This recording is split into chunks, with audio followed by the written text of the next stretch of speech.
नमस्कार दोस्तों, स्वागत है आप सभी का अपने स्टडी प्लेटफॉर्म RS Academy 24 में। आज की वीडियो में हम बात करेंगे राष्ट्रपति की शक्तियों के बारे में कि राष्ट्रपति को कौन कौन सी शक्तियाँ प्रदान की जाती हैं। तो चलिए साथियों, शुरुआत करते हैं आज की इस क्लास का। तो सबसे पहले देखेंगे राष्ट्रपति की जो क्षमादान शक्तियाँ होती हैं। तो उनमें सबसे पहले है लघुकरण, जैसे कि इसमें किसी कठोर प्रकृति की दंड के स्थान पर हल्की प्रकृति का दंड दिया जाना, जैसे कठोर कारावास को साधारण कारावास में या मृत्युदंड को आजीवन कारावास में बदल देना। तो लघुकरण का मतलब है कि जैसे कोई बड़ी सज़ा है, जैसे मृत्युदंड है या जैसे कठोर कारावास है, तो उसको साधारण कारावास में और मृत्युदंड को आजीवन कारावास में बदल देना। तो इस प्रकार से वो अपराध जो उनकी शक्ति हैं, तो उससे वो क्षमादान के द्वारा उनकी जो अपराध हैं उसको हल्का कर सकते हैं, यानी छोटा कर सकते हैं। इसके बाद है परिहार। तो परिहार में देखेंगे, इसका अर्थ है दंड के आदेश की प्रकृति बदले बिना दंड की मात्रा को कम कर देना। जैसे 5 वर्ष के कठोर कारावास को कम करके 2 वर्ष के कठोर कारावास में परिवर्तित कर देना। तो परिहार का मतलब होता है कि दंड की मात्रा को कम कर देना, उसकी प्रकृति नहीं बदलना चाहिए। यदि कठोर कारावास है तो कठोर कारावास ही रहेगा, लेकिन उसकी जो अवधि है उसको कम कर देंगे। जैसे 5 साल की अवधि को 2 साल की अवधि में बदल सकते हैं। तो ये परिहार हो गई। इसके बाद है क्षमा। तो क्षमा में देखते हैं, क्षमा इसका अर्थ है अपराधी को दंड या दंडादेश से पूरी तरह मुक्त कर देना। क्षमा देने पर सिर्फ दंड समाप्त नहीं होता है, बल्कि दोषी सिद्ध अपराधी ऐसी स्थिति में पहुंच जाता है जैसे कि उसने कोई अपराध किया ही नहीं था। तो इस प्रकार से उसे क्षमा भी कर सकता है राष्ट्रपति। इसके बाद है प्रविलंबन। इसका अर्थ है मृत्युदंड को अस्थायी तौर पर निलंबित कर देना, यानी कि लेट कर देना, अस्थायी तौर पर निलंबित कर देना। इसके बाद है विराम, यानी रिस्पाइट। इसका अर्थ है दंड पाए हुए व्यक्ति की विशिष्ट अवस्था के कारण उसके कठोर की उसके दंड की कठोरता को कम करना। जैसे गर्भवती स्त्री के मृत्युदंड को आजीवन कारावास में बदल देना, यानी इस पर विराम भी कर सकता है राष्ट्रपति। इसके बाद कुछ प्रश्न हैं, जैसे कि राष्ट्रपति द्वारा अध्यादेश कब जारी किया जा सकता है। तो अनुच्छेद 123 के तहत संसद के स्थगन के समय अध्यादेश जारी किया जा सकता है। अगला प्रश्न देखते हैं, राष्ट्रपति द्वारा जारी अध्यादेश का प्रभाव होता है अधिनियम के समान, यानी जिस प्रकार से अधिनियम बनता है कोई, तो उसी के तहत जो राष्ट्रपति अध्यादेश जारी करता है उसका प्रभाव भी उतना ही रहता है जितना कि कोई कानून का रहता है। इसके बाद अध्यादेश की समय सीमा होती है। तो अध्यादेश की समय सीमा होती है संसद सत्र शुरू होने के 6 सप्ताह तक, यानी संसद सत्र शुरू हुआ जैसे ही, तो उसके अगले 6 सप्ताह तक अध्यादेश की समय सीमा होती है। राष्ट्रपति अध्यादेश जारी नहीं कर सकता राज्य सूची के विषयों पर। तो राष्ट्रपति अध्यादेश जारी तो करता है, लेकिन राज्य सूची के जो विषय हैं उन पर अध्यादेश जारी नहीं कर सकता, बल्कि केंद्र सूची के जो विषय हैं उन पर अध्यादेश जारी कर सकता है। अगला है, यदि किसी राज्य में राष्ट्रपति शासन हो या देश में राष्ट्रीय आपातकाल हो, तो राज्य सूची के विषयों पर राष्ट्रपति अध्यादेश जारी कर सकता है। यदि ऐसी स्थिति होती है कि राज्य में राष्ट्रपति शासन लगा है या देश में राष्ट्रीय आपातकाल की स्थिति है, तो राज्य सूची के विषय पर भी राष्ट्रपति अध्यादेश जारी कर सकता है। राष्ट्रपति के निर्वाचन में नामांकन हेतु उम्मीदवार के कितने प्रस्तावक व अनुमोदक होने चाहिए। कम से कम 50 प्रस्तावक व 50 अनुमोदक।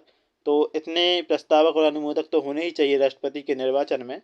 इसके बाद राष्ट्रपति पर महाभियोग लगाने की सूचना उसे कितने दिन पूर्व प्राप्त होनी चाहिए। तो यदि जैसे राष्ट्रपति पर महाभियोग लगाना है तो उसे कम से कम 14 दिन पहले सूचना देनी चाहिए। ये बात अनुच्छेद 61(2) के अंतर्गत दी गई है। अगला प्रश्न है, महाभियोग संसद द्वारा चलाई जाने वाली एक प्रक्रिया है, तो ये अर्ध न्यायिक प्रक्रिया होती है। राष्ट्रपति पर महाभियोग प्रत्येक सदन में किस प्रकार पारित होता है। तो समस्त सदस्यों के कम से कम दो तिहाई बहुमत से महाभियोग लागू हो जाता है राष्ट्रपति पर। किस अनुच्छेद में कहा गया है कि राष्ट्रपति एवं उपराष्ट्रपति की चुनाव संबंधी विवादों का निपटारा उच्चतम न्यायालय करेगा। तो अनुच्छेद 71 के तहत राष्ट्रपति और उपराष्ट्रपति के चुनाव संबंधी जो विवाद हैं उनका निपटारा अनुच्छेद 71 के तहत किया जाएगा। इसके बाद देखते हैं अगली स्लाइड में क्या है। तो किस संविधान संशोधन में उल्लेख है कि राष्ट्रपति एवं उपराष्ट्रपति के चुनाव को निर्वाचक मंडल में रिक्त स्थानों के आधार पर अवैध घोषित नहीं किया जा सकता? तो 11वें संविधान संशोधन 1961 के द्वारा। इसके बाद राष्ट्रपति के निर्वाचन में राज्य का मुख्यमंत्री मतदान करने का पात्र नहीं होता है यदि वह सदस्य होता है विधान परिषद का। यदि राज्य का मुख्यमंत्री विधान परिषद का सदस्य है तो वह राष्ट्रपति के चुनाव में निर्वाचन में भाग नहीं ले सकता है। इसके बाद राष्ट्रपति की जो अन्य शक्तियां हैं, जो कर्तव्य हैं, उनको देख लेते हैं।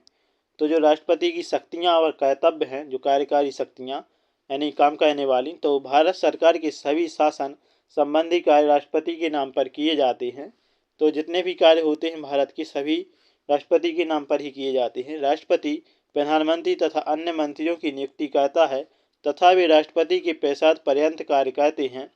यानी जो राष्ट्रपति होते हैं वो प्रधानमंत्री और अन्य मंत्रियों की नियुक्ति भी करते हैं, और ये सभी प्रधानमंत्री और मंत्री राष्ट्रपति के पैसाद पर्यंत तक कार्य करते हैं। राष्ट्रपति महान्यायवादी की नियुक्ति करता है। तो जो जनरल सरकारी वकील होता है केंद्र सरकार का, महान्यायवादी, तो उसकी नियुक्ति भी कौन करता है? राष्ट्रपति करता है। इसके बाद है कुछ विधायी शक्तियाँ, तो उनको भी देख लेते हैं। तो विधायी शक्तियों में राष्ट्रपति संसद की बैठक बुलाता है। राष्ट्रपति संसद की बैठक को स्थगित भी कर सकता है। तो राष्ट्रपति यदि चाहे तो संसद की बैठक को स्थगित कर सकता है। राष्ट्रपति लोकसभा को विघटित करता है तथा वह संसद के संयुक्त अधिवेशन को ही बुलाता है। तो संयुक्त अधिवेशन को ही बुलाता है और संसद को विघटित भी कर सकता है। इसके बाद कुछ वित्तीय शक्तियाँ भी हैं, जैसे कि धन विधेयक राष्ट्रपति की पूर्व अनुमति से ही लोकसभा में प्रस्तुत किया जाता है। तो जब भी धन विधेयक पेश होता है लोकसभा में तो राष्ट्रपति की अनुमति से ही होता है। इसके बाद राष्ट्रपति केंद्रीय बजट को संसद के समक्ष रखता है। राष्ट्रपति प्रत्येक 5 वर्ष में एक वित्त आयोग का गठन करता है। तो प्रत्येक 5 वर्ष में एक वित्त आयोग का भी गठन किया जाता है राष्ट्रपति द्वारा। इसके बाद कुछ न्यायिक शक्तियां हैं। तो राष्ट्रपति उच्चतम न्यायालय के मुख्य न्यायाधीश व अन्य न्यायाधीशों तथा उच्च न्यायालय के न्यायाधीशों की नियुक्ति करता है। तो राष्ट्रपति उच्चतम न्यायालय के मुख्य न्यायाधीश, अन्य न्यायाधीश और उच्च न्यायालय के न्यायाधीशों की भी नियुक्ति करता है। यानी सुप्रीम कोर्ट और जो हाई कोर्ट होता है उनके न्यायाधीशों की नियुक्ति भी राष्ट्रपति के द्वारा की जाती है। इसके बाद राष्ट्रपति किसी अपराध के लिए क्षमादान भी दे सकता है। राष्ट्रपति उच्चतम न्यायालय से किसी विधि पर परामर्श भी मांग सकता है, यानी किसी कानून पर सलाह भी ले सकता है राष्ट्रपति उच्चतम न्यायालय से। इसके बाद में कुछ कूटनीतिक शक्तियाँ। तो अंतर्राष्ट्रीय संधियाँ व समझौते राष्ट्रपति के नाम पर ही किए जाते हैं। तो जितनी भी ये अंतर्राष्ट्रीय संधियाँ होती हैं या समझौते होते हैं, इनमें राष्ट्रपति के आदेश पर ही काम करते हैं। इसके बाद है राष्ट्रपति विदेशों में राजदूतों व उच्चायुक्तों को भेजता है। तो जो विदेश में राजदूत रहते हैं और उच्चायुक्त रहते हैं, इनको भी राष्ट्रपति द्वारा ही भेजा जाता है। इसके बाद है सैन्य शक्तियाँ। तो सैन्य शक्तियों में देखते हैं सबसे पहले राष्ट्रपति भारत के सैन्य बलों का सर्वोच्च सेनापति होता है। तो जो सैन्य शक्तियाँ हैं राष्ट्रपति की, तो तीनों सेनाओं का सर्वोच्च सेनापति राष्ट्रपति होता है। राष्ट्रपति थल, जल, वायु के प्रमुखों की नियुक्ति करता है। तो तीनों सेनाओं के जो प्रमुख होते हैं उनकी नियुक्ति भी राष्ट्रपति द्वारा की जाती है। राष्ट्रपति युद्ध के प्रारंभ व समाप्ति की घोषणा करता है। इसके बाद है राष्ट्रपति की आपातकालीन शक्तियाँ। राष्ट्रीय आपात अनुच्छेद 352 के द्वारा और राष्ट्रपति शासन अनुच्छेद 356 तथा 365 द्वारा और वित्तीय आपातकाल अनुच्छेद 360। तो ये बहुत ही IMP फैक्ट हैं कि राष्ट्रीय आपात कब लगता है। 352 के तहत, राष्ट्रपति शासन 356, 365 और वित्तीय आपातकाल अनुच्छेद 360 के द्वारा। तो चलिए साथियों, इस प्रकार से हमने देखी राष्ट्रपति की सभी प्रकार की शक्तियों को कि कौन सी शक्ति किस प्रकार से कार्य करती है और कौन सी शक्ति में व्यक्ति को दोषी हटा दिया जाता है और उसे क्षमा किया जाता है। तो चलिए साथियों, आशा करते हैं आपको ये क्लास अच्छी लगी होगी। तो हमारे चैनल RS Academy 24 को सब्सक्राइब करके बेल आइकन को प्रेस कर लें और वीडियो को लाइक, कमेंट, शेयर कर दें। इसी के साथ जय हिंद, वंदे मातरम।